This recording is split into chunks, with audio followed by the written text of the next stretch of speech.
Central ജയിലിലാണ് ഇപ്പൊ കിടക്കുന്നത്. അനീഷ് വ്ലോഗിനൊക്കെ ആരാണോ ഇൻഫർമേഷൻ കൊടുത്തത്? ജാമ്യം കിട്ടിയിട്ട് പോണ വഴിയാണ്. ഇവിടെ റൂമിൽ കയറിയിട്ട് ഒന്ന് കുളിക്കണം, ഒന്ന് പല്ലേക്കാണ്ട്, പല്ലേച്ചില്ല, പിന്നെ പറ്റുമെങ്കിൽ ഒന്ന് തൂറണം. അനീഷേ തൂറിയിട്ടൊക്കെ പോകൂട്ടാ. എടാ എനക്ക് എന്തിന്റെ കേളാടാ, വല്ലവരും എറിഞ്ഞാണ് അപ്പക്കാരണം തിന്നിട്ട് ഊളത്തരം പറഞ്ഞിരിക്കാൻ. എനിക്കത് വേറെ പണിയിലേത് കഴിക്കാനുള്ളത്. ഓക്കെ, സോ എനിക്ക് കുറച്ച് കാര്യങ്ങൾ പറയാനുണ്ട്. ഞാൻ സന്ദീപ് ഇടപ്പാലിൻ്റെയും ഷെഫീന ബീവിയെ കുറിച്ച് പറയാനുണ്ട് കുറച്ച് കാര്യങ്ങൾ. സോ സന്ദീപ് ഇടപ്പാലിൻ്റെ വീഡിയോയിൽ ഞാൻ കണ്ടു ബിഷപ്പ് സന്ദീപിൻ്റെ നേരെ കേസ് ഫയൽ ചെയ്തിട്ടുണ്ട്. അതും ചീഫ് മിനിസ്റ്ററിന് ഡയറക്റ്റ്ലിയാണ് കൊടുത്തേക്കുന്നത്. സത്യം പറഞ്ഞാൽ അത് കണ്ടപ്പം I'm very happy. Sandeep ഒക്കെ വിചാരിക്കും why I am happy for that. Sandeep പോകുന്ന റൂട്ട് കറക്റ്റ് ആയതുകൊണ്ടാണ് ഐ എം വെരി ഹാപ്പി. കാരണം ബിഷപ്പിന് അറിയില്ല ബിഷപ്പ് എന്തൊക്കെയാണ് ഇപ്പോൾ ചെയ്തുകൊണ്ടിരിക്കുന്ന കാര്യങ്ങളെന്ന്. Let him do that. സന്ദീപിൻ്റെ നേരെ കേസ് ഫയൽ ചെയ്ത് തന്നെ വരണം, എന്നാൽ മാത്രമേ എല്ലാ കാര്യങ്ങളും പുറത്തോട്ട് വരുള്ളൂ. ഓക്കെ, അതുകൊണ്ടാണ്. ദെൻ ബിഷപ്പിൻ്റെ പ്രിസണിലോട്ട് പോകാനുള്ളതിൻ്റെ ഫസ്റ്റ് സ്റ്റെപ്പ് അതാണ് ബിഷപ്പ് ഇപ്പെടുത്തത്. സോ വിൽ സി, ഞാൻ പറയുന്നതാണോ സംഭവിക്കാൻ പോകുന്നതെന്ന്, അതോ ലെറ്റ്സ് സി, റൈറ്റ്?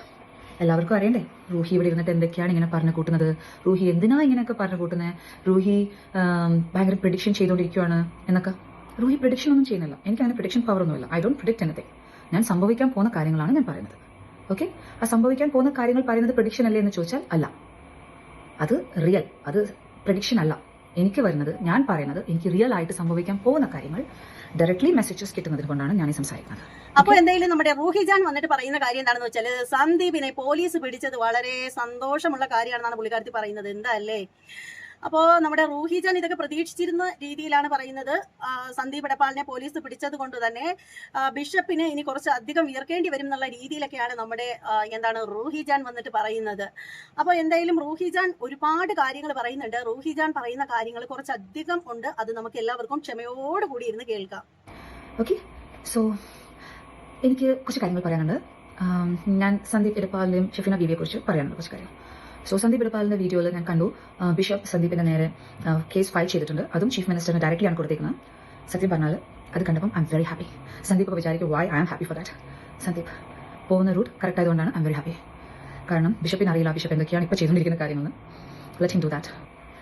സന്ദീപിൻ്റെ നേരെ കേസ് ഫയൽ ചെയ്ത് തന്നെ വരണം, എന്നാൽ മാത്രമേ എല്ലാ കാര്യങ്ങളും പുറത്തോട്ട് വരുള്ളൂ. ഓക്കെ, അതുകൊണ്ടാണ്. ദെൻ ബിഷപ്പിൻ്റെ പ്രിസണിലോട്ട് പോകാനുള്ളതിൻ്റെ ഫസ്റ്റ് സ്റ്റെപ്പ് അതാണ് ബിഷപ്പ് ഇപ്പെടുത്തത്. സോ വിൽ സി, ഞാൻ പറയുന്നതാണോ സംഭവിക്കാൻ പോകുന്നതെന്ന്, അതോ ലെറ്റ്സ് സി, റൈറ്റ്? എല്ലാവർക്കും അറിയണ്ടേ റൂഹി ഇവിടെ ഇരുന്നിട്ട് എന്തൊക്കെയാണ് ഇങ്ങനെ പറഞ്ഞു കൂട്ടുന്നത്, റൂഹി എന്തിനാ ഇങ്ങനെയൊക്കെ പറഞ്ഞു കൂട്ടുന്നത്, റൂഹി ഭയങ്കര പ്രിഡിക്ഷൻ ചെയ്തുകൊണ്ടിരിക്കുകയാണ് എന്നൊക്കെ.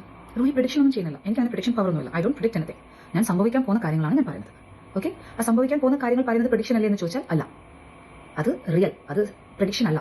എനിക്ക് വരുന്നത്, ഞാൻ പറയുന്നത് എനിക്ക് റിയൽ ആയിട്ട് സംഭവിക്കാൻ പോകുന്ന കാര്യങ്ങൾ ഡയറക്ട്ലി മെസ്സേജസ് കിട്ടുന്നത് കൊണ്ടാണ് ഞാൻ ഈ സംസാരിക്കുന്നത്. ഓക്കെ, പിന്നെ കുറേ ആൾക്കാർക്ക് ഇൻഫ്ലുവൻസേഴ്സിന് ഡൗട്ട് ഉണ്ട്. അവർ പറയുന്ന കാര്യങ്ങൾ എനിക്ക് എല്ലാവരുടെ ഡൗട്ടൊന്നും ക്ലിയർ ചെയ്ത് തരാൻ പറ്റില്ല. ബിക്കോസ് ഞാൻ പറയുന്ന കാര്യങ്ങളും നിങ്ങൾക്ക് ഭൂമിയിൽ ജീവിച്ച് പോകുന്ന ചിന്തിച്ച് കൂട്ടുന്ന കാര്യങ്ങളൊക്കെ തമ്മിൽ ഭയങ്കര ഡിഫറെൻ്റ് ആണ്. അത് കാരണം you all won't understand that who am I. Okay, പക്ഷേ ഒരു ദിവസം എല്ലാവർക്കും മനസ്സിലാവും സന്ദീപ് ഇടപ്പാലിനും ഷെഫീന ബീവിക്കും സ്പിരിച്വൽ പവേഴ്സ് ഉണ്ട്. അതുകൊണ്ട് തന്നെ അവർക്ക് ലൈഫിൽ സക്സസ്ഫുൾ പീപ്പിൾ ആയിട്ട് മാറും. ഇനി അവർ ലൈഫിൽ എന്ത് തന്നെ ചെയ്തെന്ന് നിങ്ങളൊക്കെ ജഡ്ജ് ചെയ്ത് അവർ എന്ത് പറഞ്ഞാലും they will win their life for sure. Okay, പിന്നെ റിഫക്ക് വേണ്ടി ചെയ്യേണ്ട കാര്യങ്ങൾ കൊടുത്ത ഡ്യൂട്ടി ഇവർക്ക് രണ്ടുപേർക്കും ഇൻവോൾവ് ആണ്. അതുകൊണ്ട് തന്നെ സോളുകളുടെ സപ്പോർട്ട്, ഹോളി സ്പിരിറ്റ്സിന്റെ സപ്പോർട്ട് അവരുടെ കൂടെ എപ്പോഴും കൂടെയുണ്ട്. പിന്നെ ഞാൻ റേനുവിനെ കുറിച്ച് ഇങ്ങനെ പറയുമ്പോൾ കുറേ പേർക്ക് ബുദ്ധിമുട്ടുണ്ട്. എല്ലാ കോഴ്സ് ബുദ്ധിമുട്ടുണ്ടാവും കേൾക്കുമ്പോൾ, because she's A cancer patient and that is also in the fourth stage. അപ്പോൾ ഫോർത്ത് സ്റ്റേജിൽ ഇരിക്കുന്ന ഒരു ക്യാൻസർ പേഷ്യന്റിനെ കുറിച്ച് ഇങ്ങനെ പറയുമ്പോൾ ഓ മൈ ഗോഡ്, ഈ പറയുന്ന അവൾക്ക് എന്താണ് ഒരു മനുഷ്യത്വമില്ലേ, അവൾ ഒരു മനുഷ്യനല്ലേ, ഇങ്ങനെയൊക്കെ എന്താ സംസാരിക്കുന്നതെന്നൊക്കെ ചോദിച്ചാൽ അതിനുള്ള ആൻസർ എൻ്റെ അടുത്തില്ല. ഓക്കെ, എനിക്ക് പറയേണ്ടത് അത് മരിക്കുന്നതിൻ്റെ മുമ്പ് ഒരു സെക്കൻഡ് മുമ്പ് പറയേണ്ട കാര്യമാണെങ്കിലും ഞാൻ പറയും. എനിക്ക് പറഞ്ഞേ പറ്റൂ. So I will speak out. അത് റേണുവിൻ്റെ അടുത്തുനിന്നല്ല, എനിക്ക് ആർക്കാണോ ഈ മെസ്സേജ് പാസ് ചെയ്യേണ്ടത്, അത് അവർ ഏത് സിറ്റുവേഷൻ ആണ് എന്താണ് എന്ന് നോക്കിയിട്ടല്ല ഞാനത് ഫോർവേഡ് ചെയ്യുക. Once a message I receive I will forward it. അത് കേൾക്കുന്നതും അത് ആക്സെപ്റ്റ് ചെയ്യണോ വേണ്ടേ എന്ന് തീരുമാനിക്കുന്നതും അവരാണ്. ഓക്കെ, പിന്നെ എല്ലാവരും പറയുന്നത് പോലെ എനിക്ക് സോളുകളെ കണക്റ്റഡ് ആണ്, സോളുകളുടെ അടുത്ത് നിന്ന് ഇത്രയും മെസ്സേജസ് വരുന്നുണ്ടെങ്കിൽ അവരുടെ അടുത്ത് തന്നെ ചോദിച്ചാൽ പോരെ ഇതിനുള്ള ആൻസേഴ്സ് ഒക്കെ എന്ന് പറയുന്നുണ്ട് കുറേ ആൾക്കാർ. അതൊക്കെ നിങ്ങൾക്കുള്ള ഡൗട്ടായിട്ട് ഞാൻ ചിന്തിച്ചോളാം. ബട്ട് എനിക്ക് കിട്ടുന്ന ഇൻഫർമേഷൻ അത് സോളുകളുടെ അടുത്ത് മാത്രമാണ് ആരും പറഞ്ഞത്. അങ്ങനെ ഞാൻ പറഞ്ഞിട്ടുണ്ടോ എവിടെയെങ്കിലും? I received the message from God. Okay? So, the Holy Spirits. God sent the Holy Spirits ആണ് ഭൂമിയിലുള്ളത്. അവർ എന്നിൽ എത്രമാത്രം കണക്റ്റഡ് ആണെന്നും അവരിലൂടെ എനിക്ക് എന്തുകൊണ്ടാണ് ഇങ്ങനെ സംസാരിക്കാൻ പറ്റുന്നതെന്നും ഇതിൻ്റെ ക്ലാരിറ്റി ഒന്നും ഞാൻ ആർക്കും തരണ്ട. അതിൻ്റെ ആവശ്യമില്ല. അത് ഗോഡ് ആണ് എന്നിങ്ങനെ ചൂസ് ചെയ്തിട്ടുണ്ടെങ്കിൽ ഗോഡ് തന്നെ അത് ഈ ഭൂമിയിൽ ജീവിച്ചിരിക്കുന്ന ജനങ്ങൾക്ക് ക്ലാരിറ്റി തരും ഒരു ദിവസം. എൻ്റെ എല്ലാ വീഡിയോസിലും ഞാൻ റീനുവിനെ നിർബന്ധിക്കുന്നുണ്ടായിരുന്നു. എല്ലാവരും പറയുന്നത് പോലെ Reenu you have to speak whatever you know, ദുബായിൽ സംഭവിച്ച കാര്യങ്ങളും അറിയുന്ന കാര്യങ്ങളൊക്കെ പറയണമെന്നൊക്കെ ഞാൻ എല്ലാ വീഡിയോസിലൊക്കെ പറയുന്നുണ്ടായിരുന്നു. ഇനി ഞാൻ ഇവിടെ തൊട്ടിട്ട് പറയില്ല റീനുവിൻ്റെ അടുത്ത്. Reenu you speak it out എന്ന് പറയില്ല. You know why? എല്ലാവർക്കും വിഷമാവുന്നുണ്ട്. ഞാൻ എല്ലാത്തിലും ഞാൻ Reenu you speak it out എന്ന് പറയുമ്പോൾ എല്ലാവരുടെയും വിചാരം ഞാൻ റീനുവിനെ നിർബന്ധിക്കുവാണ് എന്നെ എന്തോ കാര്യത്തിന് വേണ്ടിയിട്ട് എന്നാണ് ചിന്തിക്കുന്നത്. അല്ല കേട്ടോ, ഇത് റീനു കാണുവാണെങ്കിൽ കേൾക്കുകയാണെങ്കിൽ ഇത് റീനു എന്നുള്ളതാണ്. ഞാൻ റീനുവിനെ ഒന്നിനും ഞാൻ നിർബന്ധിച്ചിട്ടില്ല ഇതൊക്കെ പറയാൻ വേണ്ടിയിട്ട്. ബിക്കോസ് ഇത് റൂഹിക്ക് വേണ്ടിയിട്ടല്ല, സ്വന്തമായി റീനുവിന് തന്നെ വേണ്ടിയിട്ടുള്ള കാര്യം ആയതുകൊണ്ടാണ് ഞാൻ ഇത്രയും പറഞ്ഞത്. അത് റീനുവിന് മനസ്സിലാവും. റീനുവിനെ കൂടെ സപ്പോർട്ട് ചെയ്തിട്ട് എന്നെ ഓപ്പോസായിട്ട് ആ പറയുന്ന ആൾക്കാർക്കൊക്കെ മനസ്സിലാവും പിന്നീട് എന്തുകൊണ്ടാണ് റൂഹി റീനുവിനോട് ഇതൊക്കെ പറയാൻ പറഞ്ഞതെന്ന് പിന്നീട് മനസ്സിലാവും. ഇനി റീനു ഇതൊന്നും പറഞ്ഞിട്ടില്ലെങ്കിലും റിഫയുടെ കേസ് സക്സസ് ആവും. Because her case is a miracle case. Okay, and she is a powerful holy spirit. അതുകൊണ്ട് തന്നെ റിഫയുടെ കേസ് സക്സസിലോട്ട് മാത്രം പോകുന്ന കേസാണ്. പക്ഷെ അത് വെറും ഒരു ചെറിയ സക്സസ് ആയിരിക്കില്ല. എല്ലാത്തിനെയും കുടുക്കിയിട്ട് മാത്രമേ സക്സസ് ആവുള്ളൂ. അത് കേരളത്തിലാണെങ്കിലും ദുബായിലാണെങ്കിലും ആരൊക്കെ സ്മഗ്ലിങ്ങിലും സെക്സ് റാക്കറ്റ്സിലും ഈ പറഞ്ഞ മാഫിയയിലും എല്ലാം ഇൻവോൾവ് ആയിട്ടുണ്ടോ എല്ലാത്തിനും കുടുക്കിയിട്ട് മാത്രമേ റിഫയുടെ കേസ് സക്സസ് ആവുള്ളൂ. പിന്നെ ഈ കേസ് ഹാൻഡിൽ ചെയ്യാൻ പോകുന്ന ആൾ ആരാണെന്ന് ഞാൻ മുന്നേ പറഞ്ഞിട്ടുണ്ടായിരുന്നു. അത് നമ്മുടെ ഓണറബിൾ പ്രൈം മിനിസ്റ്റർ നരേന്ദ്രമോദി. അവരാണ് ഈ കേസ് കൊണ്ടുപോകുക. ഓക്കെ, കിച്ചുവിന്റെ ഫാദർ ജീവിച്ചിരിക്കുന്ന സമയത്ത് എന്തൊക്കെയോ പ്രശ്നങ്ങൾ കിച്ചുവും തമ്മിലുണ്ടായിരുന്നു എന്നൊക്കെ കുറെ ഇൻഫ്ലുവൻസസ് പറയുന്നത് ഞാൻ കേട്ടു. അതൊക്കെ സ്തുതി ജീവിച്ചിരിക്കുന്ന സമയത്താണല്ലോ കിച്ചുവായിട്ടുള്ള പ്രശ്നങ്ങൾ. ഇപ്പം സ്തുതി മരിച്ചുപോയ വെറും ഒരു സോളാണ്. ഓക്കെ, അപ്പം ആ സോള് കിച്ചുവിന്റെ കൂടെ ആ ദേഷ്യം വെച്ചുകൊണ്ടിരിക്കുന്നുണ്ട് എന്നൊക്കെയാണ് നിങ്ങൾ ചിന്തിക്കുന്നുണ്ടെങ്കിൽ എല്ലാവർക്കും തെറ്റുപറ്റി. He's a guardian angel for his own son. സ്തുതിയാണ് കിച്ചുവിന്റെ ഗാർഡിയൻ ഏഞ്ചൽ. അപ്പോൾ ഇവിടെ റൂഹി പറയുന്ന മറ്റൊരു കാര്യം എന്താണെന്ന് വെച്ചാൽ, ബിഷപ്പ് കേസ് കൊടുക്കുകയാണെങ്കിൽ മാത്രമേ ബിഷപ്പിന്റെ ബാക്കി സംഗതികളൊക്കെ പുറത്തേക്ക് വരുള്ളെന്നോ ബാക്കി കാര്യങ്ങളൊക്കെ കോടതി വഴിയെ തെളിയുള്ളെന്നോ എന്തൊക്കെയോ ഈ ഒരു സ്ത്രീ പറയുന്നുണ്ട്. എന്നിട്ട് സോളുകളുടെ രാജകുമാരിയാണല്ലോ പുള്ളിക്കാരത്തി. അപ്പോൾ പുള്ളിക്കാരത്തി ഇരുന്നോട് പറയുന്ന ഒരു കാര്യം എന്ന് പറഞ്ഞാൽ, ഇപ്പോൾ പുള്ളിക്കാരത്തി പറയുന്നതെന്ന് പറഞ്ഞാൽ സോളുകളല്ല പുള്ളിക്കാരത്തിക്ക് ഈ പറയുന്ന തെളിവുകളൊക്കെ കൊടുക്കുന്നത്, ഗോഡ് തന്നെയാണ് എന്നാണ് പറയുന്നത്. എന്തല്ലേ? അപ്പോൾ എന്തായാലും നമ്മുടെ റൂഹി ജാന് ഗോഡ് നേരിട്ട് ഇറങ്ങി വന്നിട്ടാണ് ഈ തെളിവുകളൊക്കെ കൊണ്ട് കൊടുത്തുകൊണ്ടിരിക്കുന്നത്. നല്ല കാര്യം തന്നെയാണ്. ഗോഡ് എന്തുകൊണ്ട് ഗോഡ് നമുക്കാർക്കും തെളിവുകളൊന്നും തരുന്നില്ല? ശരിക്കും പറയുകയാണെങ്കിൽ നമ്മുടെ ഒരു രൂപ കളഞ്ഞു പോയാൽ തന്നെ നമ്മൾ അത് കാണണമെന്നുണ്ടെങ്കിൽ നമ്മൾ 4 ചുറ്റും കിടന്ന് നടന്ന് കരിഞ്ഞ് എറിഞ്ഞ് നടന്ന് എവിടെയെങ്കിലുമൊക്കെ എന്തെങ്കിലുമൊക്കെ നേർച്ച ഇടണം. അപ്പോഴായിരിക്കും ചിലപ്പോൾ ഗോഡ് നമ്മളെ കാണിച്ചു തരുന്നത്. റൂഹി ജാന് പിന്നെ ചുമ്മാ ഒരിടത്ത് ഇരുന്നാൽ മതിയല്ലോ. അപ്പോൾ എല്ലാം ഗോഡ് കൊണ്ടുവന്ന് മുന്നിൽ നിരത്തി വെച്ച് കൊടുക്കും. എന്തായാലും പുള്ളിക്കാരത്തി പറയുന്നുണ്ട് ചില കാര്യങ്ങളൊക്കെ. എന്തായാലും അത് കേട്ടിട്ട് വരാം. ഓക്കെ, പിന്നെ എല്ലാവരും പറയുന്നത് പോലെ എനിക്ക് സോളുകളെ കണക്റ്റഡ് ആണ്, സോളുകളുടെ അടുത്ത് നിന്ന് ഇത്രയും മെസ്സേജസ് വരുന്നുണ്ടെങ്കിൽ അവരുടെ തന്നെ ചോദിച്ചാൽ പോരെ ഇതിനുള്ള ആൻസേഴ്സ് ഒക്കെ എന്ന് പറയുന്നുണ്ട് കുറേ ആൾക്കാർ. അതൊക്കെ നിങ്ങൾക്കുള്ള ഡൗട്ടായിട്ട് ഞാൻ ചിന്തിച്ചോളാം. ബട്ട് എനിക്ക് കിട്ടുന്ന ഇൻഫർമേഷൻ അത് സോളുകളുടെ അടുത്ത് മാത്രമാണ് ആര് പറഞ്ഞത്? അങ്ങനെ ഞാൻ പറഞ്ഞിട്ടുണ്ടോ എവിടെയെങ്കിലും? I receive the message from God. Okay, so the holy spirits, God send ചെയ്ത ഹോളി സ്പിരിറ്റ്സ് ആണ് ഭൂമിയിലുള്ളത്. അവർ എന്നിൽ എത്രമാത്രം കണക്റ്റഡ് ആണെന്നും അവരിലൂടെ എനിക്ക് എന്തുകൊണ്ടാണ് ഇങ്ങനെ സംസാരിക്കാൻ പറ്റുന്നതെന്നും ഇതിന്റെ ക്ലാരിറ്റി ഒന്നും ഞാൻ ആർക്കും തരണ്ട. അതിന്റെ ആവശ്യമില്ല. എന്നാൽ അത് ഗോഡാണ് എന്നിങ്ങനെ ചൂസ് ചെയ്തിട്ടുണ്ടെങ്കിൽ ഗോഡ് തന്നെ അത് ഈ ഭൂമിയിൽ ജീവിച്ചിരിക്കുന്ന ജനങ്ങൾക്ക് ക്ലാരിറ്റി തരും ഒരു ദിവസം. എൻ്റെ എല്ലാ വീഡിയോസിലും ഞാൻ റീനുവിനെ നിർബന്ധിക്കുന്നുണ്ടായിരുന്നു. എല്ലാവരും പറയുന്നത് പോലെ Reenu you have to speak whatever you know, ദുബായിൽ സംഭവിച്ച കാര്യങ്ങളും അറിയുന്ന കാര്യങ്ങളൊക്കെ പറയണമെന്നൊക്കെ ഞാൻ എല്ലാ വീഡിയോസിലൊക്കെ പറയുന്നുണ്ടായിരുന്നു. ഇനി ഞാൻ ഇവിടെ തൊട്ടിട്ട് പറയില്ല റീനുവിൻ്റെ അടുത്ത്. Reenu you speak it out എന്ന് പറയില്ല. You know why? എല്ലാവർക്കും വിഷമാവുന്നുണ്ട്. ഞാൻ എല്ലാത്തിലും ഞാൻ Reenu you speak it out എന്ന് പറയുമ്പോൾ എല്ലാവരുടെയും വിചാരം ഞാൻ റീനുവിനെ നിർബന്ധിക്കുവാണ് എന്നെ എന്തോ കാര്യത്തിന് വേണ്ടിയിട്ട് എന്നാണ് ചിന്തിക്കുന്നത്. അല്ല കേട്ടോ, ഇത് റീനു കാണുവാണെങ്കിൽ കേൾക്കുകയാണെങ്കിൽ ഇത് റീനു എന്നുള്ളതാണ്. ഞാൻ റീനുവിനെ ഒന്നിനും ഞാൻ നിർബന്ധിച്ചിട്ടില്ല ഇതൊക്കെ പറയാൻ വേണ്ടിയിട്ട്. ബിക്കോസ് ഇത് റൂഹിക്ക് വേണ്ടിയിട്ടല്ല, സ്വന്തമായി റീനുവിന് തന്നെ വേണ്ടിയിട്ടുള്ള കാര്യം ആയതുകൊണ്ടാണ് ഞാൻ ഇത്രയും പറഞ്ഞത്. അത് റീനുവിന് മനസ്സിലാവും. റീനുവിനെ കൂടെ സപ്പോർട്ട് ചെയ്തിട്ട് എന്നെ ഓപ്പോസായിട്ട് ആ പറയുന്ന ആൾക്കാർക്കൊക്കെ മനസ്സിലാവും പിന്നീട് എന്തുകൊണ്ടാണ് റൂഹി റീനുവിനോട് ഇതൊക്കെ പറയാൻ പറഞ്ഞതെന്ന് പിന്നീട് മനസ്സിലാവും. ഇനി റീനു ഇതൊന്നും പറഞ്ഞിട്ടില്ലെങ്കിലും റിഫയുടെ കേസ് സക്സസ് ആവും. Because her case is a miracle case. Okay, and she is a powerful holy spirit. അതുകൊണ്ട് തന്നെ റിഫയുടെ കേസ് സക്സസിലോട്ട് മാത്രം പോകുന്ന കേസാണ്. പക്ഷെ അത് വെറും ഒരു ചെറിയ സക്സസ് ആയിരിക്കില്ല. എല്ലാത്തിനും കുടുക്കിയിട്ട് മാത്രമേ സക്സസ് ആവുള്ളൂ. അത് കേരളത്തിലാണെങ്കിലും ദുബായിലാണെങ്കിലും ആരൊക്കെ സ്മഗ്ലിങ്ങിലും സെക്സ് റാക്കറ്റ്സിലും ഈ പറഞ്ഞ മാഫിയയിലും എല്ലാം ഇൻവോൾവ് ആയിട്ടുണ്ടോ എല്ലാത്തിനും കുടുക്കിയിട്ട് മാത്രമേ റിഫയുടെ കേസ് സക്സസ് ആവുള്ളൂ. പിന്നെ ഈ കേസ് ഹാൻഡിൽ ചെയ്യാൻ പോകുന്ന ആൾ ആരാണെന്ന് ഞാൻ മുന്നേ പറഞ്ഞിട്ടുണ്ടായിരുന്നു. അത് നമ്മുടെ ഓണറബിൾ പ്രൈം മിനിസ്റ്റർ നരേന്ദ്രമോദി. അവരാണ് ഈ കേസ് കൊണ്ടുപോകുക. ഓക്കെ, കിച്ചുവിന്റെ ഫാദർ ജീവിച്ചിരിക്കുന്ന സമയത്ത് എന്തൊക്കെയോ പ്രശ്നങ്ങൾ കിച്ചുവും തമ്മിലുണ്ടായിരുന്നു എന്നൊക്കെ കുറെ ഇൻഫ്ലുവൻസസ് പറയുന്നത് ഞാൻ കേട്ടു. അതൊക്കെ സ്തുതി ജീവിച്ചിരിക്കുന്ന സമയത്താണല്ലോ കിച്ചുവായിട്ടുള്ള പ്രശ്നങ്ങൾ. ഇപ്പം സ്തുതി മരിച്ചുപോയ വെറും ഒരു സോളാണ്. ഓക്കെ, അപ്പം ആ സോള് കിച്ചുവിന്റെ കൂടെ ആ ദേഷ്യം വെച്ചുകൊണ്ടിരിക്കുന്നുണ്ട് എന്നൊക്കെയാണ് നിങ്ങൾ ചിന്തിക്കുന്നുണ്ടെങ്കിൽ എല്ലാവർക്കും തെറ്റുപറ്റി. He's a guardian angel for his own son. സ്തുതിയാണ് കിച്ചുവിന്റെ ഗാർഡിയൻ ഏഞ്ചൽ. ഞാനൊരു ഇൻഫ്ലുവൻസറുടെ വീഡിയോ കണ്ടു. His name is Danny Sathya. He was roasting my video. It's okay, you have the right to roast my video. പക്ഷേ ഡാനി സത്യ അതിൽ പറയുന്ന കുറച്ച് കാര്യങ്ങൾ ഒരു ചെറിയ ക്ലിപ്പിംഗ്സ് ഞാൻ വേണമെങ്കിൽ ഇതിലിടാം. ഓക്കെ, അപ്പോൾ എന്തായാലും ഈ ഒരു റൂഹിയുടെ വാക്ക് കേട്ടിട്ട് സന്ദീപ് വായ തുറന്നത് കാരണമാണ് സന്ദീപിന് ഇങ്ങനെ ഒരു പ്രശ്നം ഉണ്ടായതെന്ന് ഞാൻ ഇന്നലെയും ഒരു വീഡിയോയിൽ പറഞ്ഞിട്ടുണ്ടായിരുന്നു. ഇന്ന് രാവിലെ ഇട്ട വീഡിയോ, അതായത് ഇന്നലെ രാത്രി ചെയ്തതാണ്, അത് ഞാൻ ഇന്ന് രാവിലെ ആയിരുന്നു ഇട്ടിട്ടുണ്ടായിരുന്നത്. അപ്പോൾ അതിൽ ഞാൻ വളരെ വ്യക്തമായിട്ട് പറഞ്ഞൊരു കാര്യം എന്ന് പറഞ്ഞാൽ, ഈ റൂഹി ജാൻ കൊടുക്കുന്ന തെളിവുകളും റൂഹി പറയുന്ന കാര്യങ്ങളും കേട്ട് സന്ദീപ് എടപ്പാൾ മുന്നോട്ട് പോയത് കൊണ്ടാണ് സന്ദീപിന് ഇങ്ങനെ ഒരു വിഷയം ഉണ്ടായത്. പക്ഷേ എന്ത് ചെയ്യാം, ഈ പറയുന്ന സന്ദീപിനെ തൊടാമെന്ന് കരുതി മുന്നോട്ട് വന്ന ആളുകൾക്ക് നിരാശപ്പെടുത്തിക്കൊണ്ടുള്ള ഒരു ഫലമായിരുന്നു ഉണ്ടായിട്ടുണ്ടായിരുന്നത്. പറഞ്ഞിരുന്നത്. അപ്പോൾ എന്തായാലും നമ്മുടെ സന്ദീപ് രാവിലെ തന്നെ ഇറങ്ങിയിട്ടുണ്ട്. സ്റ്റേഷൻ ജാമ്യത്തിലാണ് പുള്ളിക്കാരെ ഇറങ്ങിയിട്ടുള്ളത്. ഇന്നലെയാണെങ്കിൽ നമ്മുടെ പ്രിയപ്പെട്ട യൂട്യൂബ് സഹോദരന്മാരിരുന്ന് തള്ളി മറിക്കുന്നത് ഞാൻ കേട്ടൊരു കാര്യമാണ്. ഈ പറയുന്ന സന്ദീപ് എടപ്പാളിന് ഇന്ന് മുഴുവനായിട്ടും, അതായത് ഇന്നലെ രാത്രി പറഞ്ഞ കാര്യമാണ് കേട്ടോ, പോലീസ് സ്റ്റേഷനിൽ കഴിയേണ്ടി വരും. പിറ്റേന്ന് രാവിലെ പുള്ളിയെ കോടതിയിലേക്ക് കൊണ്ടുപോകും. കോടതിയിൽ നിന്ന് ജാമ്യം കിട്ടിയാൽ മാത്രമേ സന്ദീപിന് പുറത്തേക്ക് വരാൻ കഴിയൂ, അല്ലെങ്കിൽ ജയിലിൽ തന്നെ തമ്പടിച്ച് കിടക്കേണ്ടി വരും എന്നൊക്കെയുള്ള കാര്യങ്ങളാണ് പറഞ്ഞിട്ടുണ്ടായിരുന്നത്. അപ്പോൾ എന്തായാലും അതൊക്കെ നിങ്ങളുടെയൊക്കെ മനസ്സിന്റെ ഒരു ആഗ്രഹം മാത്രമായി പോയി അല്ലേ, കഷ്ടമായി പോയി കേട്ടോ. എന്തായാലും ഇനി നല്ല രീതിയിൽ പ്രാർത്ഥിക്കുക, മുട്ടിപ്പായി പ്രാർത്ഥിക്കുക. പുള്ളിയെ ഇനി കൊണ്ടുപോയി കഴിഞ്ഞാൽ ഇനി പുറത്തേക്ക് വരാതെ കൊതുകടിയും ചിക്കനും മട്ടനും ഒക്കെ തിന്നിട്ട് അവിടെ സ്റ്റേഷനിൽ കിടന്ന് കുറച്ച് തടി വെക്കാനുള്ള കുറച്ച് തടിയും കൂടി വേണം നമ്മുടെ സന്ദീപിന്. അപ്പോൾ അതുകൂടെയൊക്കെ വെച്ചിട്ട് പുള്ളിയും വന്നോളും. എന്താണ് ഇതിനൊക്കെ മറുപടി പറയാനായിട്ടുള്ളത്? ഈ പറയുന്ന പുള്ളിക്കാരൻ ഒരു സ്റ്റോറിയാണോ എഴുതിയത്? ആ ഒരു സ്റ്റോറിയിൽ ആരുടെയും പേരൊന്നും മെൻഷൻ ചെയ്ത് വച്ചിട്ടില്ല. അയാൾ തന്നെ പറയുന്നുണ്ട് അയാളുടെ സ്വന്തം കഥയാണ്. എന്നിട്ട് പിന്നെ പറയുന്ന ഒരു കാര്യം എന്ന് പറഞ്ഞാൽ, ഈ ഒരു സ്റ്റോറി മറ്റാരെങ്കിലും എടുത്തുകൊണ്ട് പോയി നിങ്ങളുടെ ചാനലിൽ കൊണ്ടിട്ട് കഴിഞ്ഞാൽ ഇതിൽ വരുന്ന ആ അതിൽ എന്ത് പ്രശ്നം വന്നു കഴിഞ്ഞാലും സന്ദീപിന് യാതൊരു ഉത്തരവാദിത്വം ഉണ്ടായിരിക്കില്ല. ഇത് ഞാൻ സ്വന്തമായിട്ട് എൻ്റെ റിസ്കിൽ എഴുതുന്ന കഥയാണ് എന്ന് പറഞ്ഞിട്ടാണ് ആ ഒരു കഥ എഴുതിയത്. പിന്നെ ആ ഒരു കഥ കേട്ട ആളുകൾക്ക് എന്തിനാണ്, എല്ലാവർക്കും അല്ല, ചിലർക്കെങ്കിലും കുരു പൊട്ടിയത് എന്തിനാണെന്ന് മനസ്സിലാവുന്നില്ല. നമുക്ക് ആ ഒരു സ്റ്റോറി കേട്ടിട്ട് നമ്മുടെ ഫാമിലിയിലുള്ള ആരെയും പറഞ്ഞതായിട്ട് എനിക്ക് തോന്നുന്നില്ല. അപ്പൊ നിങ്ങൾ ചോദിക്കും, അതിന് നിങ്ങൾ ക്രിസ്ത്യാനി അല്ലല്ലോ എന്ന് ചോദിക്കും. എന്നാലും നമുക്കറിയാവുന്ന ക്രിസ്ത്യൻ ഫാമിലികളൊക്കെ ഉണ്ടല്ലോ, അവിടെ ആരെയും കുറിച്ചിട്ടാണ് ഇത് പറഞ്ഞതെന്നൊന്നും നമുക്കാർക്കും തോന്നിയില്ല. അപ്പൊ എന്ത് തന്നെയാണെങ്കിലും നമ്മുടെ അനീഷ് ബ്രോയാണ് നിരന്തരം ഇരുന്നിട്ട് ഈ ഒരു സന്ദീപ് എന്ന് പറഞ്ഞു കഴിഞ്ഞാലും ചക്കെന്ന് പറഞ്ഞ ചുക്കെന്ന് പറയുന്ന ഒരു ക്യാരക്ടർ ഉണ്ടല്ലോ, അതാണ് നമ്മുടെ ഈ അനീഷ് എന്ന് പറയുന്ന സഹോദരൻ. അദ്ദേഹം ഇരുന്ന് എന്തൊക്കെയോ വിളിച്ച് പോവാണ്. അത് കാണുമ്പോൾ എനിക്ക് തോന്നുന്നത് എന്തിനു വേണ്ടി എന്താണ് അങ്ങനെയല്ലല്ലോ, എന്തിനു വേണ്ടിയോ തിളയ്ക്കുന്ന സാമ്പാർ എന്ന് പറയൂലേ, അതാണ് എനിക്ക് ഈ പറയുന്ന അനീഷ് ബ്രോയുടെ വർത്താനം കേൾക്കുമ്പോൾ തോന്നുന്നത്. ഏറ്റവും കൂടുതൽ രേണുസുതിയെ വലിച്ച് കീറി ഓരോ ദിവസവും എത്ര വീഡിയോ വെച്ച് ചെയ്തിട്ടുണ്ട് അനീഷേ നീ. ഈ പറയുന്ന രേണുവിന് സുഖമില്ല, ശരി തന്നെയാണ്. നമ്മൾ ആരും രേണുവിനെതിരെ മോശമായിട്ട് ഒരു കാര്യം ഇപ്പൊ പറയുന്നില്ല. നേരത്തെയും രേണു കാണിച്ചിട്ടുള്ള തെറ്റുകൾ മാത്രമേ ചൂണ്ടിക്കാട്ടിയിട്ടുള്ളൂ.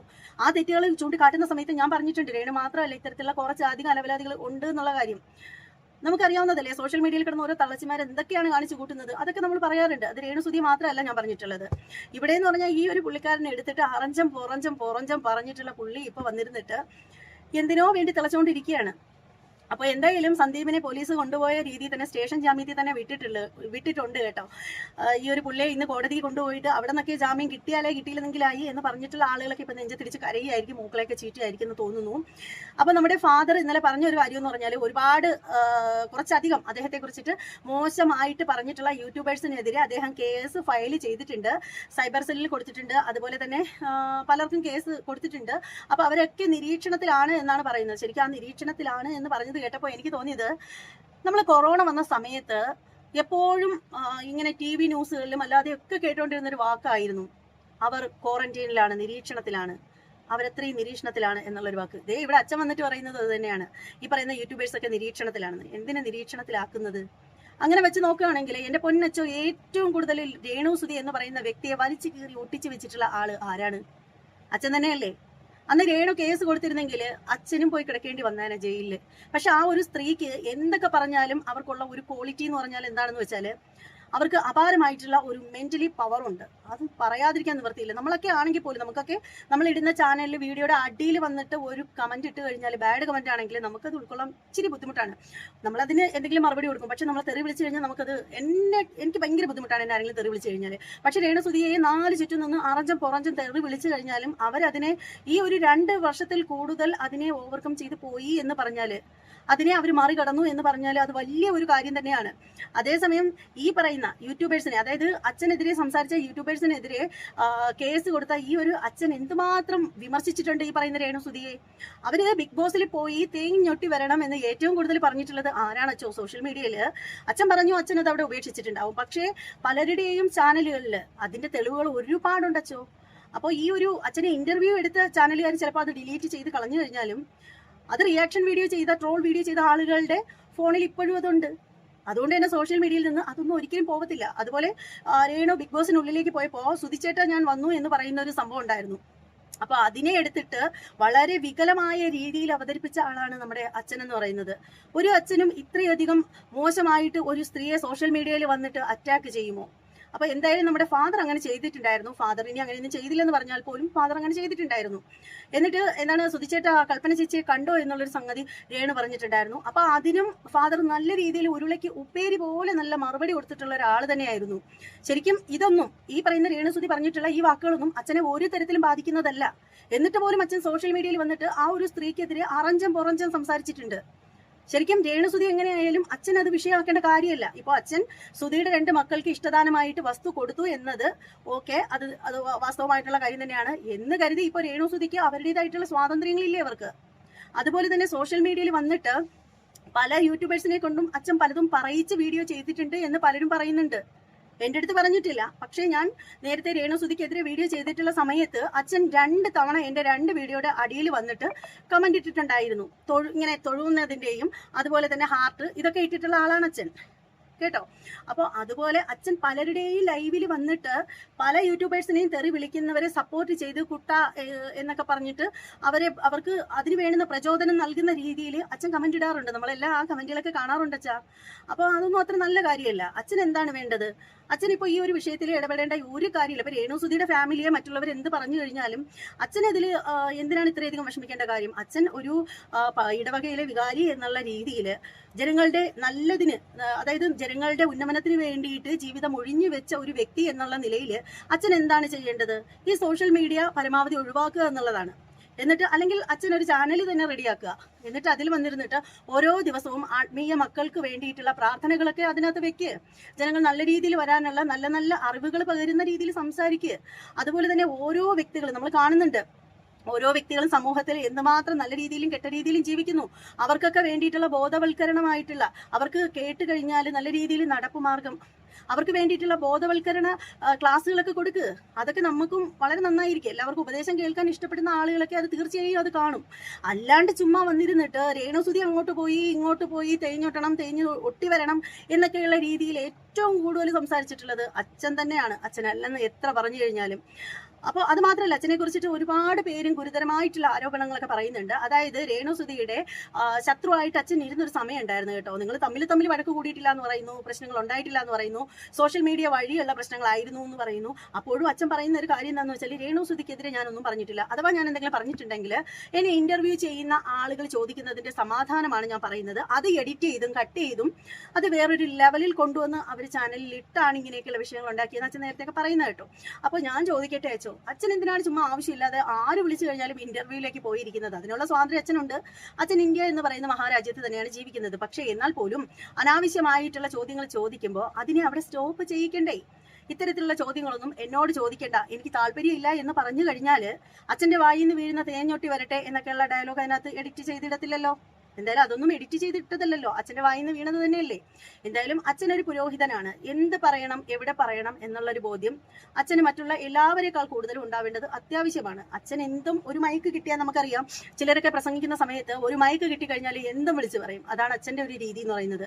അച്ഛന് ദേഷ്യം തോന്നിക്കഴിഞ്ഞാൽ അച്ഛൻ്റെ കൂടെ ചോദിച്ചു കഴിഞ്ഞാൽ, ആരെങ്കിലും എന്തെങ്കിലും ഒരു ക്യാമറയും പൊക്കി പിടിച്ചോണ്ടോന്ന് ചോദിച്ചു കഴിഞ്ഞാൽ അച്ഛൻ അപ്പോൾ എന്താണ് പറയാനുള്ളതെന്ന് വെച്ചാൽ അച്ഛന്റെ വായിലിരിക്കുന്ന മുഴുവൻ അച്ഛൻ വിളിച്ചു പറയും. അച്ഛൻ പിന്നീട് അതിനെക്കുറിച്ചിട്ട് വരുന്ന ആ ഒരു എന്താണ് സോഷ്യൽ മീഡിയയിൽ വരുന്ന ചർച്ചകളെ പറ്റിയിട്ടോ അത് വിവാദമാവുന്നൊന്നും ചിന്തിക്കത്തില്ല. വിവാദമായാലും അച്ഛൻ തന്നെ എടുത്തു പറയുന്നൊരു സംഭവം ഉണ്ട് കേട്ടോ. നിങ്ങൾ ഞാൻ ഈ പറഞ്ഞ സംഭവം കട്ട് ചെയ്ത് കളയരുത്, അതിടണം, അത് ഇട്ടേ പറ്റൂ എന്ന് അച്ഛൻ പറയാറുണ്ടല്ലോ, ഇല്ലേ? എത്ര വീഡിയോകളുണ്ട് അങ്ങനെ അച്ഛൻ പറഞ്ഞിട്ടുള്ളത്. ശരിക്കും അതിന്റെ ആവശ്യം എന്താണ്? നമ്മൾ എത്രയോ പുരോഹിതന്മാരുണ്ട് ഈ ലോകത്തിലുള്ള. ഏക പുരോഹിതൻ നിങ്ങൾ മാത്രമല്ലല്ലോ അച്ഛാ, ഒരുപാട് ആളുകളുണ്ട്. അവരാരും ഇതുപോലെ അച്ഛനെ പോലെ വന്നിട്ട് വിവാദ വിഷയങ്ങളിൽ തലയിടുകയോ അനാവശ്യമായിട്ട് ഇങ്ങനെ ഇന്റർവ്യൂ കൊടുത്ത് എയറിലാവുകയോ ഒന്നും ചെയ്യുന്നില്ല. എന്താണെന്ന് വെച്ചാൽ അവരവരുടെ പണി നോക്കി ജീവിക്കുന്നു. എന്തെല്ലാം കാര്യങ്ങളുണ്ട് ചെയ്ത് തീർക്കാനായിട്ടുള്ളത്. ഇത് വെറുതെ സോഷ്യൽ മീഡിയയിൽ കിടന്നിങ്ങനെ സംസാരിക്കാനായിട്ട് വരുന്നത് കൊണ്ടും അനാവശ്യമായിട്ടുള്ള വിഷയങ്ങളെ എടുത്തിരുന്നത് കൊണ്ടും അല്ല ഇങ്ങനെ ഏറി കിടന്ന് കറങ്ങേണ്ടി വരുന്നത്. അങ്ങനെ ഏറി കിടന്ന് കറങ്ങി കഴിയുമ്പോഴെങ്കിലും കുറച്ച് നാളത്തേക്ക് ശരിക്കും ഈ ഒരു എന്താണ് സോഷ്യൽ മീഡിയ കിടന്നുള്ള കറക്കമൊന്ന് നിർത്തി കഴിഞ്ഞാൽ ഇത് അപ്പം അവിടെ സ്റ്റോപ്പ് ചെയ്യും. പിന്നെ ആവശ്യമില്ലാത്ത കാര്യങ്ങളിൽ എപ്പോഴും ഇങ്ങനെ എന്തിനാണെന്ന് എനിക്ക് മനസ്സിലാവുന്നില്ല. അത് മാത്രമല്ല, മറ്റൊരു കാര്യം എന്ന് പറഞ്ഞാൽ ഈ അച്ഛൻ്റെ ഒരു വിഷയം എന്ന് പറഞ്ഞാൽ അച്ഛനെന്ന് പറഞ്ഞാൽ എപ്പോഴും സോഷ്യൽ മീഡിയയിൽ ഇങ്ങനെ നിറഞ്ഞു നിൽക്കണം എന്നുള്ള ഒരു ആഗ്രഹം ഉള്ളതായിട്ട് എനിക്ക് തോന്നിയിട്ടുണ്ട്. എൻ്റെ തോന്നലാണ്. എൻ്റെ തോന്നൽ എപ്പോഴും ശരിയാവണമെന്നൊന്നുമില്ല. ഞാൻ പറയുന്നത് തെറ്റായിട്ട് നിങ്ങൾക്ക് തോന്നുന്നുണ്ടെങ്കിൽ സോറി, അത്രേ പറയാനുള്ളൂ. അപ്പോൾ എൻ്റെ തോന്നലെന്ന് പറഞ്ഞാൽ അതിൻ്റെ കാര്യം എന്താണ് അങ്ങനെ പറയാനുള്ള ഒരു കാരണം എന്താണെന്ന് വെച്ചാൽ, എന്തിനാണ് സോഷ്യൽ മീഡിയയിൽ വിവാദ വിഷയങ്ങൾ കൊണ്ടിടുന്നത്? ഇപ്പോൾ കിച്ചുവിൻ്റെ ഒരു വിഷയം എടുക്കാം. കിച്ചുവിനെ എല്ലാവരും അറഞ്ചം പുറഞ്ചം പറയാറുണ്ട്. അങ്ങനെ പറയുന്നത് നമ്മൾ കേൾക്കാറുമുണ്ട്. കിച്ചു പണ്ട് എന്തൊക്കെയോ തെറ്റ് ചെയ്തിട്ടുണ്ട്, വലിയ തെറ്റ് ചെയ്തിട്ടുണ്ട്, ഡ്രഗ്സ് യൂസ് ചെയ്തിട്ടുണ്ട്, അതുപോലെ എന്താണ് രേണുവിനോട് അപമര്യാദയായി പെരുമാറിയിട്ടുണ്ട് എന്നുള്ള രീതിയിൽ വരെയുള്ള കാര്യങ്ങൾ പുറത്തേക്ക് വരുന്നുണ്ട്. അതുകൊണ്ട് ഇനി അവൻ എന്താ ചെയ്യേണ്ടത്? പണ്ട് എപ്പോഴോ എന്തൊക്കെയോ അയാൾ ചെയ്തിട്ടുണ്ട്. ആ ഒരു പയ്യൻ ഡ്രഗ്സ് യൂസ് ചെയ്ത സമയത്ത് പൊറുക്കാൻ പറ്റാത്ത വലിയ തെറ്റ് എന്തോ ചെയ്തു എന്ന് പറയുന്നു. ആയിരിക്കാം, ചെയ്തിട്ടുണ്ടാവാം, ചെയ്തിട്ടില്ലായിരിക്കാം. അങ്ങനെ ഒരു തെറ്റ് ചെയ്തിട്ടുണ്ടെങ്കിൽ തന്നെ അതും കഴിഞ്ഞു, അതിനിടവും കഴിഞ്ഞു. അതായത് പശുവും ചത്തു, മോരിലെ പുളിയും കെട്ടു. സുധി മരണപ്പെട്ടിട്ട് എന്നെ 3 വർഷം കഴിയുന്നു. ഇനി പണ്ടത്തെ കാര്യങ്ങളും പറഞ്ഞിട്ട് പല്ലി കുത്തി മണവിച്ചുകൊണ്ടിരുന്നിട്ട് ഒരു കാര്യമില്ല. ആ ഒരു പയ്യൻ ടീഷർട്ടിന്റെ ബിസിനസ്സൊക്കെ ആയിട്ട് അദ്ദേഹം നല്ല രീതിയിൽ ജീവിതത്തിലേക്ക് ഇറങ്ങിയിരിക്കുകയാണ്. എങ്ങനെയെങ്കിലും പൈസ ഉണ്ടാക്കണം, എങ്ങനെയെങ്കിലും നല്ല രീതിയിൽ ജീവിക്കണം എന്നുള്ള ഉദ്ദേശത്തോടു കൂടി പോകുന്നു. ആരെ കൊണ്ടും ഒന്നും പറയിക്കുന്നില്ല. എല്ലാവർക്കും അവനോട് സ്നേഹം മാത്രമേ ഉള്ളൂ. അങ്ങനെ ഇരിക്കുന്ന സാഹചര്യത്തിൽ നിങ്ങളൊക്കെ എന്തിനാണ് ആവശ്യമില്ലാത്തതിന്റെ പിറകെ പോകുന്നതെന്ന് എനിക്ക് മനസ്സിലാവുന്നില്ല. ഇത് അച്ഛനും പറഞ്ഞിട്ടുണ്ടായിരുന്നു. കിച്ചുവിന് താക്കീത് കൊടുക്കുന്ന രീതിയിൽ വന്നിട്ട് സോഷ്യൽ മീഡിയയിൽ പറഞ്ഞ ഒരു കാര്യമാണ്. പിന്നെ എന്താണ് സുധി ഇനി ആ ഒരു വീട്ടിൽ, അതായത് സുധിലയത്തിൽ മര്യാദയ്ക്ക് വന്ന് കിടക്കാത്ത രീതിയിൽ കിച്ചു വരികയാണെങ്കിൽ അച്ഛൻ എന്തൊക്കെയോ നടപടി എടുക്കുമെന്നോ, കുറച്ച് വിയർക്കേണ്ടി വരുമെന്നോ, അച്ഛനൊക്കെ അങ്ങോട്ട് ഇറങ്ങുമെന്നോ എന്തൊക്കെയോ ഭീഷണിയുടെ സ്വരത്തിലാണ് അച്ഛൻ എന്ന് പറഞ്ഞത്. പിന്നീട് അച്ഛൻ വന്നിട്ട് പറഞ്ഞൊരു കാര്യം എന്ന് പറഞ്ഞാൽ, ഞാനന്ന് ഭീഷണിയായിട്ടല്ല പറഞ്ഞത്, ഞാനൊരു താക്കീത് കൊടുത്തതാണ്, അല്ലെങ്കിൽ ഉപദേശം കൊടുത്തതാണ് എന്നൊക്കെയാണ് അച്ഛൻ പറഞ്ഞത്. അങ്ങനെ ഉപദേശം കൊടുക്കണമെന്നുണ്ടെങ്കിൽ സോഷ്യൽ മീഡിയയിൽ വന്ന് ഉപദേശം കൊടുക്കേണ്ട ആവശ്യമില്ലായിരുന്നല്ലോ അച്ഛോ. നിങ്ങൾക്ക് ആ ഒരു കിച്ചുവിന്റെ ഫോൺ നമ്പർ സുധിലയത്തിൽ ആരോട് ചോദിച്ചു കഴിഞ്ഞാലും തരുമല്ലോ. അപ്പൊ ആ ഒരു നമ്പർ മേടിച്ചിട്ട് നിങ്ങൾക്ക് അവനെ നേരിട്ട് വിളിച്ചിട്ട് സംസാരിക്കാവുന്നതേ ഉള്ളായിരുന്നു. അപ്പോൾ നിങ്ങൾ വിചാരിച്ചതും എപ്പോഴും ഇങ്ങനെ വിവാദങ്ങൾ ഇങ്ങനെ വന്നുകൊണ്ടേയിരിക്കണം. പക്ഷേ ഈ ഒരു വിവാദങ്ങൾ ഇങ്ങനെ ഏറ്റവും കൂടുതൽ വരുമ്പോൾ അതിൽ ഏറ്റവും കൂടുതൽ നെഗറ്റീവ് പഠിക്കുന്നത് രേണു തന്നെയാണ്. അപ്പൊ രേണു പറയിച്ചു എന്ന് പറഞ്ഞ് വിശ്വസിക്കുന്ന ആളുകൾ ഒരുപാടുണ്ട്. അപ്പോൾ അതിനൊക്കെയുള്ള അവസരങ്ങൾ നിങ്ങൾ ഓരോരുത്തരുമാണ് ഇട്ട് കൊടുക്കുന്നത്. ശരിക്കും നിങ്ങളൊരു പുരോഹിതനാണ്. എന്താണ് ശരി എന്താണ് തെറ്റ് എന്ന് നമുക്ക് എല്ലാവർക്കും പറഞ്ഞുകൂടി തരേണ്ട ആളാണ് നിങ്ങൾ. അങ്ങനെയുള്ള അത്രയും വലിയൊരു പൊസിഷനിൽ ഇരിക്കുന്ന ആള് ഇത്തരം ചെറിയ കാര്യങ്ങളിലൊക്കെ ഇടപെടേണ്ട ഒരു കാര്യമില്ല. അപ്പോൾ നേരെ മറിച്ച് ആ ഒരു കിച്ചു ഇപ്പം വന്നിട്ട്, ഇപ്പോൾ കൊല്ലത്ത് നിന്നാവും വന്നിട്ട് ആ ഒരു രേണുവിനോട് എന്തെങ്കിലും മോശമായിട്ട് പെരുമാറി കഴിഞ്ഞാൽ തീർച്ചയായും തൊട്ട് അയൽപ്പക്കത്തുള്ള ആളാണ്, ഒരു പുരോഹിതനാണ്, ആ ഒരു ബിഷപ്പാണ്, അതുപോലെ തന്നെ ആ ഒരു വീട് ഇവർക്ക് വെക്കാനുള്ള സ്ഥലം കൊടുത്ത ആളാണ് എന്നുള്ള രീതിയിൽ അച്ഛന് സ്ട്രോങ് ആയിട്ട് നിന്ന് സംസാരിക്കാം. വേണമെങ്കിൽ കൊച്ചിന്റെ കുത്തിന് പിടിച്ച് 2 പൊട്ടിച്ച് അടിച്ചിറക്കി വിടാനും പറ്റും. പക്ഷെ അതല്ല. സുധി ജീവിച്ചിരുന്നപ്പോൾ എപ്പോഴോ എന്തോ ഒന്ന് സംഭവിച്ചു എന്ന് കരുതിയിട്ട് ഇനി ആ ഒരു പയ്യനെ അതിന്റെ പേരിൽ വലിച്ചിഴക്കേണ്ട ആവശ്യമൊന്നുമില്ല. ഇത് അച്ഛനോട് മാത്രം പറയുന്നില്ല, ഇത് കേൾക്കുന്ന എല്ലാവരോടും ആ രീതിയിലൊക്കെ ചിന്തിക്കുന്ന ആളുകൾ മനസ്സിലാക്കാൻ വേണ്ടിയിട്ട് പറയുന്ന കാര്യമാണ്. കുട്ടിക്കാലത്ത് അവന് നല്ല പാരന്റിങ് കിട്ടിയിട്ടില്ല. അതിന്റെ കാരണക്കാരി ആരാണ്? ശരിക്കും പറയുകയാണെങ്കിൽ ആരാ കാരണക്കാരി? അവന്റെ അമ്മ അവനെ ഇട്ടിട്ട് പോയി. അത് അവന്റെ കയ്യിലെ കുഴപ്പം കൊണ്ടല്ല. പിന്നെ അവന്റെ അച്ഛൻ 1 ഇട്ട് 2 ഇട്ട് ഇനി എത്ര ഇട്ടിയോ എന്തോ. പിന്നെ ഒടുവിൽ ഈ പറയുന്ന അച്ഛനും മോനും കൂടി ജീവിച്ചുകൊണ്ടിരുന്നതിന്റെ ഇടയിൽ രേണുസുധി കയറി വന്നു. അതിനുശേഷം രേണുസുധിക്ക് ഇവനോട് അത്ര ഇഷ്ടമുണ്ടായിരുന്നില്ല എന്ന് ഇവൻ തന്നെ പലയിടത്തും പറഞ്ഞിട്ടുണ്ട്. അപ്പോൾ എന്തായാലും 10 അമ്മ ചമഞ്ഞാലും പെറ്റമ്മ ആവൂല എന്നുള്ളത് വളരെ കറക്റ്റ് ആയിട്ടുള്ള ഒരു കാര്യമാണ്. അത് എടുത്ത് പറയാതിരിക്കാൻ നിവൃത്തിയില്ല. അത് തന്നെയാണ് രേണു ഇപ്പൊ കാണിച്ച ഒരു കാര്യം എന്ന് പറഞ്ഞാൽ. അതായത് കിച്ചുവിനോട് എന്തെങ്കിലും പറയാനുണ്ടെങ്കിൽ രേണുവിനും ഫോണിൽ പറയാവുന്ന കാര്യമേ ഉള്ളൂ. രേണു എന്താ ചെയ്യുന്നത്? രേണു വന്നിട്ട് സോഷ്യൽ മീഡിയയിൽ വന്നിട്ട് ഈ ഒരു വയ്യാത്ത അവസ്ഥയിലും വന്നിരുന്നിട്ട് സംസാരിക്കും. അതിൻ്റെ ഒന്നും ഒരു ആവശ്യമില്ലല്ലോ. അവന് നിങ്ങളെ കാണണമെന്നുണ്ടെങ്കിൽ, സ്നേഹം ഉണ്ടെങ്കിൽ വരും കാണും. ഇനി നിങ്ങൾക്ക് അവനെ കാണണമെന്നുണ്ടെങ്കിൽ നിങ്ങൾക്ക് അവനെ ഫോൺ വിളിച്ചിട്ട് പറയാം, മോനെ നമ്മൾ തമ്മിൽ എന്ത് ഇഷ്യൂസ് ഉണ്ടെങ്കിലും നീ ഒന്ന് വാ, എനിക്കൊന്ന് കാണണമെന്ന് വേണമെങ്കിൽ പറയാം. നേരെ മറിച്ച് നമ്മൾ പ്രസവിച്ച നമ്മുടെ മക്കളാണ് നമ്മളോട് തെറ്റ് ചെയ്തു കഴിഞ്ഞാൽ, എത്ര ഇനി പൊറുക്കാൻ പറ്റാത്ത തെറ്റാണെങ്കിൽ പോലും നമ്മൾ അവരോട് പൊറുക്കില്ലേ? ഇനി അഥവാ പൊറുക്കാൻ പറ്റൂലെങ്കിലും അവരെ സമൂഹത്തിന് മുന്നിൽ വലിച്ചു കീറാനായിട്ട് നമ്മൾ ആരെങ്കിലും ഇട്ട് കൊടുക്കുമോ? ഒരിക്കലും ഇട്ട് കൊടുക്കില്ല. അതാണ് പെറ്റ വയറിന്റെ വേദന എന്നൊക്കെ പറയുന്നത്. അപ്പോൾ ഇവിടെ എന്ന് പറഞ്ഞാൽ രേണുവിനെ എതിരെ നമ്മൾ സംസാരിക്കുന്നില്ല. കാരണം അവർക്ക് സുഖമില്ലാതെ കിടക്കുന്ന ആ ഒരു അവസ്ഥയിലാണ്. ഈ ഒരു അവസ്ഥ ആർക്കും വരല്ലേ ഈശ്വര എന്ന് മാത്രമേ നമുക്ക് പറയാൻ പറ്റത്തുള്ളൂ. കാരണം അത്രത്തോളം ഭീകരമായിട്ടുള്ള ഒരു അവസ്ഥയാണ്. എനിക്ക് വളരെയധികം എടുത്ത് അറിയാവുന്നതാണ് ഇത്തരത്തിലുള്ള പേഷ്യൻസിന്റെ കാര്യങ്ങൾ. കാരണം എൻ്റെ അമ്മമ്മയൊക്കെ ഈ ഒരു അസുഖം വന്ന് വളരെയധികം നരകിച്ച് മരിച്ചിട്ടുള്ള വ്യക്തികളാണ്. അപ്പൊ രേണു സുഖം പ്രാപിക്കട്ടെ എന്ന് മാത്രമേ പറയാനായിട്ടുള്ളൂ. അപ്പോൾ ഈ ഒരു അച്ഛന്റെ കാര്യം പറയുകയാണെങ്കിൽ, അതാണ് ഞാൻ ഇവിടെ പറഞ്ഞു വന്നത്. അച്ഛന് ഒട്ടും വെടുപ്പായിട്ടുള്ള ആളൊന്നുമല്ല. അദ്ദേഹത്തിന് എന്ത് വേണേലും പറയാം. ശരിക്കും ഇവിടെ മനസ്സിലാക്കേണ്ട ഒരു കാര്യം എന്ന് പറഞ്ഞാൽ, ഒരു പുരോഹിതൻ എന്ന് പറഞ്ഞാൽ ആ ഒരു മെന്റലി ഭയങ്കര സ്ട്രോങ് ആയിരിക്കണം. അത് മാത്രമല്ല, നിങ്ങളിൽ പാപം ചെയ്യാത്തവർ കല്ലെറിയട്ടെ എന്നല്ലേ യേശുക്രിസ്തു പോലും പറഞ്ഞിട്ടുള്ളത്. അപ്പോൾ ഇവിടെ അച്ഛന് ശരിക്കും ഒന്നും ക്ഷമിക്കാനോ സഹിക്കാനോ ഉള്ള മനസ്സില്ല എന്ന് വേണം മനസ്സിലാക്കാനായിട്ടുള്ളത്. അച്ഛന് കുറച്ച് അച്ഛന് കുറച്ച് എല്ലാം സഹിക്കാനും ക്ഷമിക്കാനും ഒക്കെയുള്ള ആ ഒരു മെന്റാലിറ്റി ഉണ്ടെങ്കിൽ, ഒരാൾ എന്തോ ഒരു കഥ പറഞ്ഞു എന്ന് കരുതിയിട്ട് അതിനെതിരെ കേസിന് പോവേണ്ട എന്താണ് ആവശ്യം? അയാളൊരു കഥ പറയുമ്പോൾ എന്തിനാണ് അച്ഛനതിൽ വേദന തോന്നുന്നതെന്ന് എനിക്ക് മനസ്സിലാവുന്നില്ല.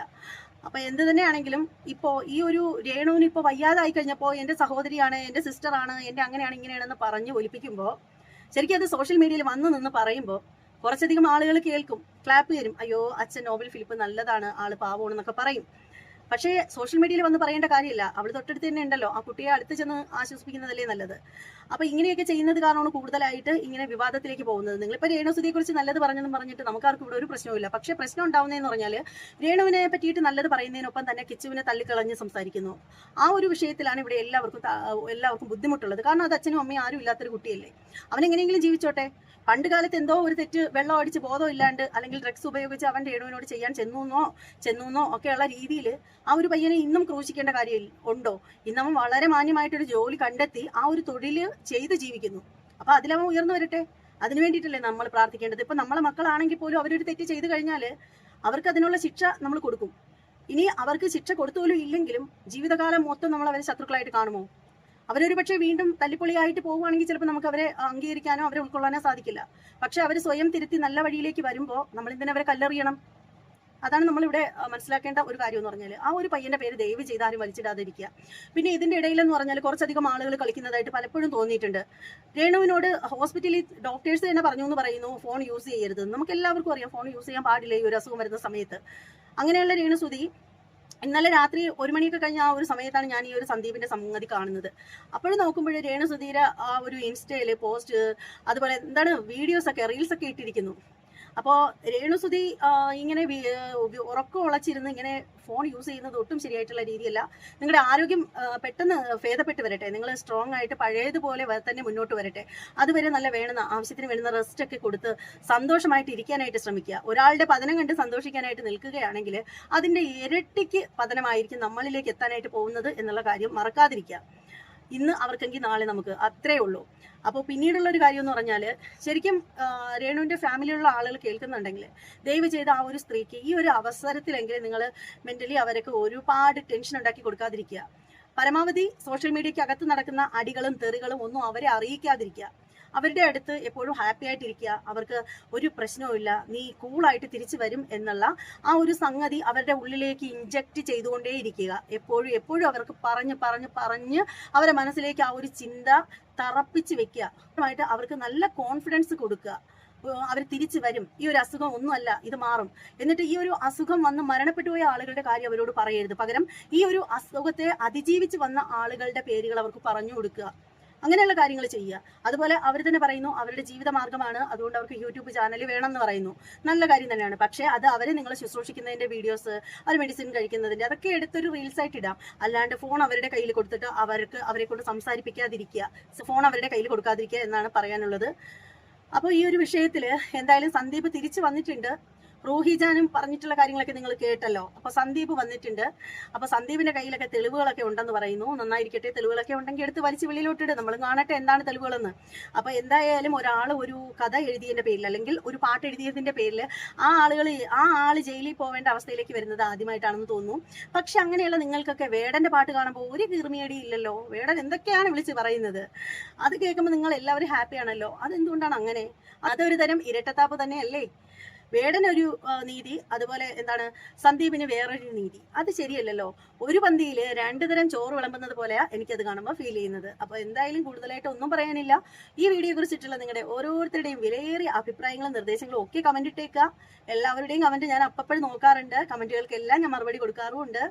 മറ്റൊരു വീഡിയോ ആയിട്ട് വീണ്ടും കാണാം. അതുവരെ എല്ലാവർക്കും ബൈ.